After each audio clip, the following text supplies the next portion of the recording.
Bom dia a todos e a paz do Senhor Jesus. Amém? Bom estarmos aqui mais uma vez reunidos para adorar o nosso Deus, buscá-lo e ouvir a sua palavra. Amém? Quem quer ouvir a palavra de Deus? Amém? Amém? E se a palavra for dura? Amém também? Ninguém vai murmurar, não? Glória a Deus. Nosso coração tem que estar sempre aberto para ouvirmos a palavra de Deus. Porque o nosso Deus, Ele nos ama. E como um pai repreende seus filhos, às vezes também a gente precisa de uma palavra dura para a gente se consertar. Amém? A palavra não vai ser dura, não. Fica tranquilo. Mateus, 2 Timóteo, capítulo 4, versículos 7 e 8. Diz assim a palavra do Senhor: combati o bom combate, acabei a carreira, guardei a fé. Desde agora, a coroa da justiça me está guardada, a qual o Senhor, justo juiz, me dará naquele dia. E não somente a mim, mas também a todos os que amarem a sua vinda. Amém? Uma palavra bem conhecida. Aqui, o apóstolo Paulo, inspirado pelo Espírito Santo, ele escreve a sua segunda carta ao jovem Timóteo. Timóteo era um jovem que tinha aspiração, tinha o chamado, era vocacionado para ser um pastor. E ele seria pastor em uma importante igreja, a igreja de Éfeso. Na primeira epístola, Paulo, quando escreve, Paulo está livre. Nesta segunda epístola, Paulo está preso. Ele está preso em Roma. É a segunda vez que ele é preso em Roma. E se nós lermos os versículos anteriores, nós veremos que Paulo já sabia que seria executado.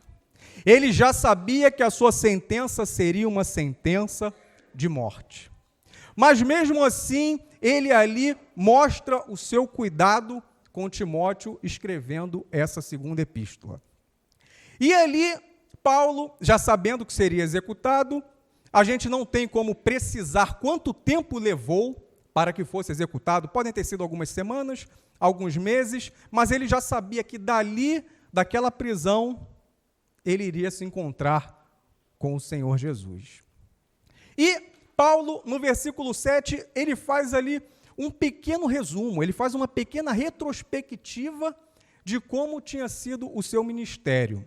E ele cita ali 3 características do seu ministério. E no versículo 8 ele vai falar da recompensa que ele receberia. E no versículo 7 ele começa dizendo qual a primeira característica: combati o bom combate.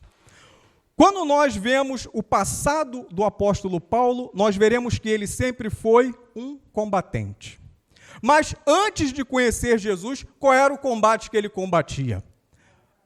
Ele combatia o evangelho.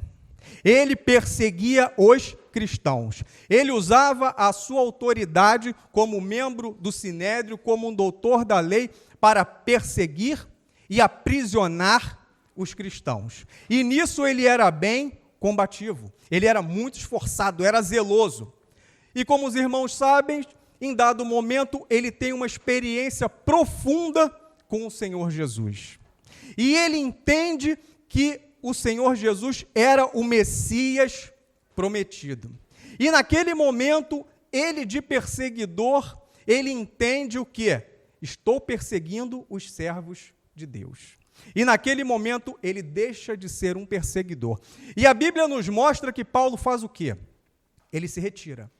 Ele fica 3 anos estudando as profecias, estudando as revelações de Deus, e dali, ele, depois de estudar muito, ele se torna o quê? Um pregador do Evangelho. Ele passa a combater o bom combate. Entendam que ele tem um artigo definido ali, o bom combate, está no singular, quer dizer que só existe um bom combate. Ele não diz, eu combati 2 bons combates, não, ele fala o bom combate. Ele de perseguidor, ele se torna perseguido. Ele deixa toda a sua posição, todo o status que ele tinha, todos os privilégios, e ele deixa de prender e ele passa a ser prisioneiro. É interessante nós pensarmos que ele combatia aquele combate de perseguir os cristãos. Mas depois de convertido, ele poderia fazer o quê? Ele poderia ser um anônimo. Ele poderia crer em Cristo e ficar como? Escondidinho na dele. Ele poderia levar uma vida ali comum, uma vida normal, ele poderia ser mais um, mas não. Ele decide o quê? Combater o bom combate. E será que nós temos combatido um bom combate? Será que depois de conhecermos a Jesus como ele conheceu, será que nós damos toda essa guinada na nossa vida? Ou nós vivemos de forma anônima? Ou será que nós combatemos, ao invés de combater o bom combate, nós temos combatido os nossos próprios combates? Às vezes a gente tem garra, a gente tem vigor, a gente luta por tantas coisas, mas não o bom combate. Às vezes nós lutamos pelo nosso trabalho, lutamos pela nossa casa, para ter carro, para se formar, para fazer tanta coisa. E o bom combate a gente luta quando? No tempo que nos sobra. E essa não é a proposta de Deus para as nossas vidas. Mateus, 2 Timóteo 2,5, por favor. Olha o que vai dizer. E se alguém também milita, não é coroado, se não militar legitimamente. O 4, volta o 4, por favor. Era o 4. Ninguém que milita, isso é, ninguém que combate, se embaraça com negócios dessa vida, a fim de agradar aquele que o alistou para a guerra. Você é um soldado de Cristo? Você tem sido um soldado de Cristo? Ou você não quer ser? Você quer combater o bom combate? Ou você quer ser mais um na multidão? Você quer ser mais um segundo o curso desse mundo? Ou você quer propagar o Evangelho? Ou você quer lutar pela causa do Senhor? Se você quer lutar pela causa do Senhor, o texto deixa claro. Aquele que milita não pode se envolver nas coisas desse mundo. Antes, o seu prazer está em fazer a vontade daquele que o alistou para a guerra, aquele que o convocou. Deus tem chamado vocês, a cada um de nós, para ser um soldado. Mas você está disposto a pagar o preço? Você quer lutar nessa guerra? Talvez você agora esteja se perguntando, irmão, o que você está dizendo? Você quer dizer que eu não devo fazer mais nada? Você está dizendo que eu não tenho que trabalhar, eu não tenho que cuidar das minhas coisas, da minha vida? Não. É claro que você tem que trabalhar, você tem que cuidar. Mas entenda, o objetivo final de tudo na vida do cristão tem que ser glorificar a Deus. Se você trabalha, é para você ter o sustento e ter condições de fazer a obra de Deus. Se você quer se formar para ter uma condição melhor, tem que ser para ter melhores condições de fazer a obra de Deus. Tudo na vida do cristão tem que girar em torno de combater o bom combate. 2 Timóteo 4,7, novamente, meu irmão. Acabei a carreira. Olhem que interessante. Aqui, Paulo está fazendo uma alusão a corridas, porque a cidade de Éfeso era uma cidade de origem grega e os gregos amavam os esportes. É tanto que as Olimpíadas, o conceito de Olimpíadas, ele vem da Grécia antiga. Então, se a gente pegar as epístolas de Paulo, a gente vai ver que em vários momentos ele faz alusões a esportes, a lutas e a corridas. E aqui está mais uma referência. Ele vai dizer, acabei a carreira. Ele acabou o percurso, ele acabou o trajeto. Entendam que ali ele estava preso. Ele já sabia que ia morrer. E o que ele faz? Ele ainda está cuidando de vidas. Entenda, o cristão não se aposenta. Servo de Deus não se aposenta. Você é servo até o fim. Você não pode servir a Deus um tempo, como aposentadoria, por tempo de serviço.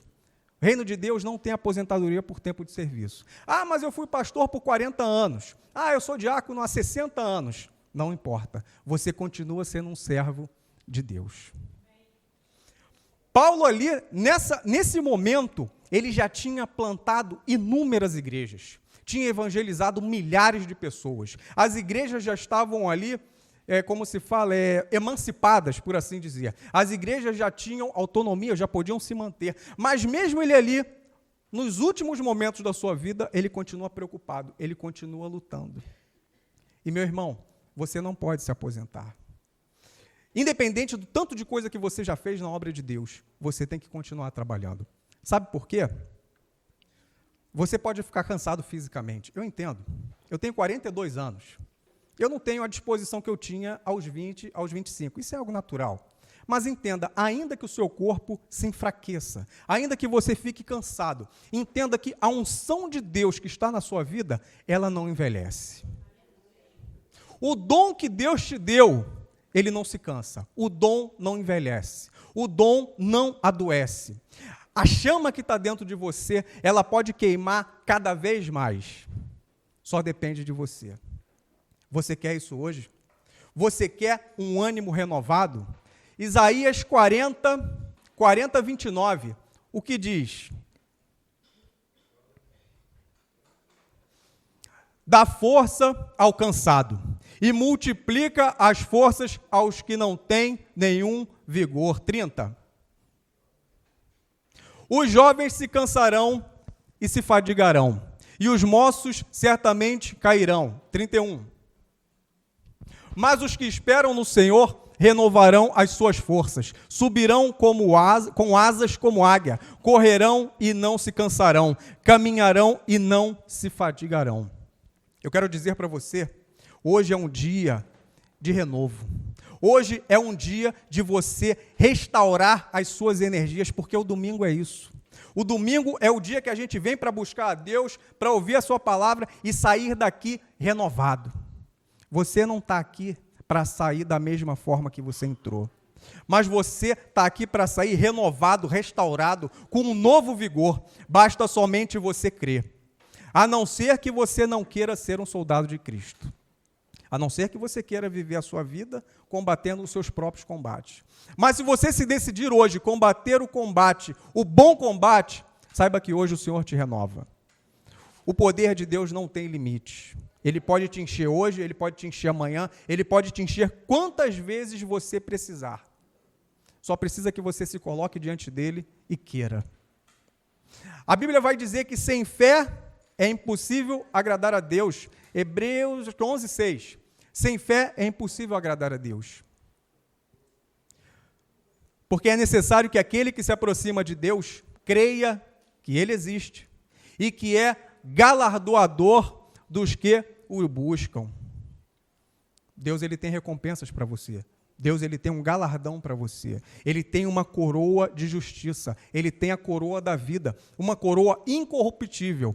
Mas é necessário que você creia e que você busque. Você tem disposição para buscar? Você quer clamar ao Senhor? Você quer pagar o preço de buscá-lo nas madrugadas, de jejuar, de se consagrar? Saiba que Deus, ele tem um galardão para você. 1 Coríntios 9, 24, por favor, amado.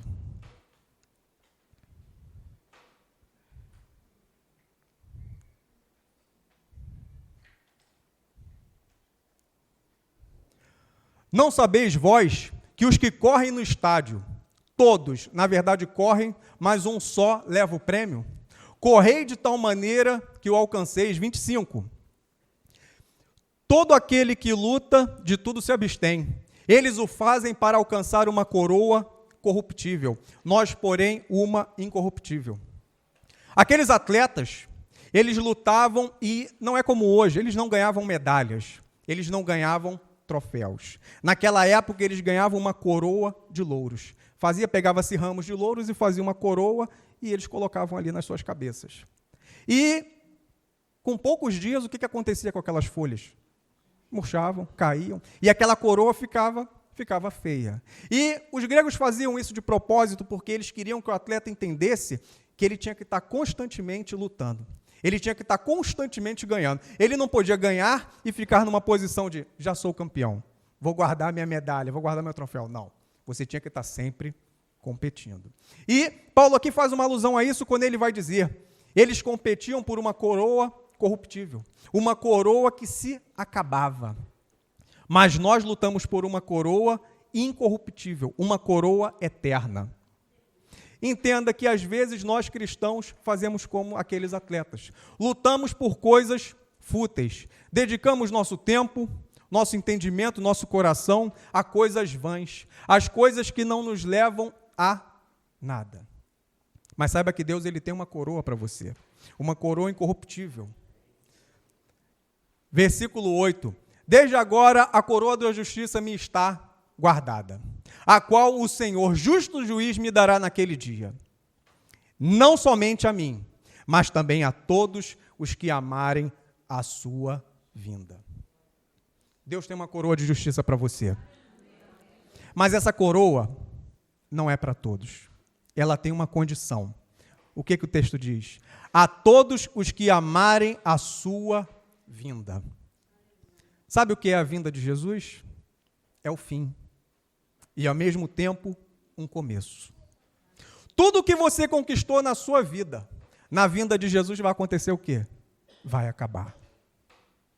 Você não vai levar nada. A única coisa que você leva é o seu galardão. É a coroa da justiça que ele tem para você. E, para nós amarmos a vinda dele, a gente tem que ser desprendido. A gente tem que entender que temos que ter expectativa do que está vindo. Sabe quando a gente está para sair de férias? Quando a gente é criança, a gente fica doido para as férias chegarem. Adulto também. Não, a Laurinha falou que não. Você não gosta de férias, Laurinha? Mas, em geral, todo mundo gosta. Todo mundo gosta de fim do ano, ganhar presente, 13º. Todos nós criamos expectativas de coisas que estão para chegar. E a gente fica contando os dias para receber nossas férias, nosso 13º, aquela encomenda que vai chegar, que a gente fica ali olhando onde está, ficar rastreando, não é assim? Muitas coisas nos geram expectativas. Mas a sua expectativa pela vinda de Jesus, como está? Você tem tido essa expectativa? Você ama a expectativa da vinda de Jesus? Ou você nem pensa nisso? Ou você vive dia após dia criando expectativas sobre coisas que mais cedo ou mais tarde vão acabar? Saiba que você precisa amar a vinda de Jesus. Você precisa ansiar por ela. Paulo estava no cárcere. E ele vai dizer o quê? A coroa da justiça me está guardada, a qual o Senhor, justo juiz. Quantas vezes Paulo foi julgado? Muitas. Ele foi à prisão muitas vezes. Esteve diante de autoridades, juízes que deixavam-no preso, que mandavam açoitá-lo. Ele foi apedrejado, apanhou, e ele entendia que Deus era o justo juiz. Talvez você esteja passando por alguma situação que você não esteja vendo o cuidado de Deus na sua vida. Mas eu quero dizer para você que é Deus que julga a sua causa, desde que você combata o bom combate. Paulo sabia que Deus ia ter um galardão para ele, que chegaria naquele grande dia, mas porque ele estava em posição de servir ao Senhor. Se você vive para si mesmo, como Deus vai julgar a sua causa? Se você faz coisas que são da sua própria vontade, que você não consulta a Deus, você não busca a Deus, você decide fazer coisas e essas coisas dão errado, como você vai pedir o socorro do Senhor? Mas quando você coloca a sua vida totalmente nas mãos de Deus, pode ter certeza, Deus ele vai julgar. O Senhor diz, a mim pertence a vingança. Deus ele vai julgar a sua causa. Ele pode julgar em breve, ele pode demorar a julgar, talvez ele julgue só naquele grande dia. Talvez o seu reconhecimento do que você tem feito só venha naquele grande dia. Mas saiba que o Senhor, ele é justo juiz. Amém? Eu quero dizer para você hoje, que se você quer combater esse bom combate, se você quer mudar, o Senhor ele pode fazer isso. Eu quero orar agora pela sua vida. Feche seus olhos, por favor. Senhor meu Deus, eis aqui o teu povo, Senhor Deus. Sabemos que os cuidados, ó Deus, com as coisas do mundo, Os cuidados com a nossa própria vida, Senhor Deus, às vezes nos afastam dos seus propósitos para nós, Senhor Deus. Mas eu quero lhe pedir, ó Deus, que o Senhor venha visitar aqui a cada vida, Senhor Deus. Opera algo diferente, Senhor.